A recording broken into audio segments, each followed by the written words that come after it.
तर रामकृष्ण मित्रांनो, कशा आहात तुम्ही सगळे? आय होप तुम्ही सगळेजण खूप माहीत असणार आहेत. तर मित्रांनो, स्वागत आहे तुमचं पुन्हा एकदा आपल्या एका नवीन अशा मिनी ब्लॉगमध्ये. तर मित्रांनो, आज जायचं होतं जळगावला काही सामान. मग ऋषी भाऊन मी निघालो गाणे म्हणत म्हणत जळगावला.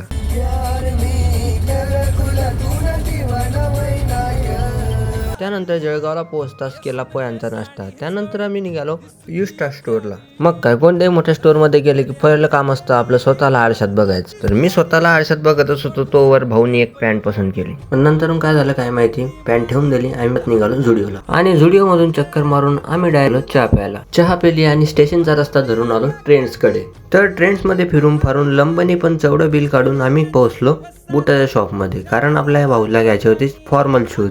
बुटांची शॉपिंग करून निघालो कॅनव्हास घ्यायला, पण मधातच बदाम शेकची गाडी दिसली. तर म्हटलं कधींचा बदाम शेक घेतला नाही, बदाम शेक घेऊया. मग मित्रांनो, कॅनव्हास आणि काही कलर घेऊन आपण निघालो भाऊच्या सोफा फॅक्टरीकडे. फॅक्टरीमध्ये आलो बघितलं तर मस्तपैकी सोफ्यांचं काम चालू होतं आणि काही सोफे रेडी पण होते. आणि तुम्हालाही सोफे घ्यायचे असतील तर स्क्रीनवर नंबर दिलाय, त्या नंबरशी कॉन्टॅक्ट करा. मग आलो घरी आणि गाडी काढली, निघालो शेताकडे. तर वावरात आलो आणि मोसंबी नाही खाल्ला असं कधी झालेलंच नाहीये. तर मग मस्तपैकी एक एक मोसंबी खाऊन सनसेट एन्जॉय केला आणि निघालो घराकडे. घरी येताच ठेवली सगळ्यांसाठी चहा पिऊन लागलो आपल्या बँडच्या गाडीच्या कामाला. त्यानंतर बसलो जेवणासाठी आणि जेवणामध्ये होते वरणभट. जेवण केलं आणि गेलो काही सामान घ्यायला, कारण आपल्या जवळचं सामान संपलेला होता. आणि आपल्या चित्राची आउटलाईन करत केला या व्हिडिओला एंड. तर व्हिडिओ कसा वाटला कमेंट मध्ये नक्की सांगा आणि तुम्हाला जर का कॅनव्हास ऑर्डर द्यायचे असतील तर या नंबरवर व्हॉट्सअप करा.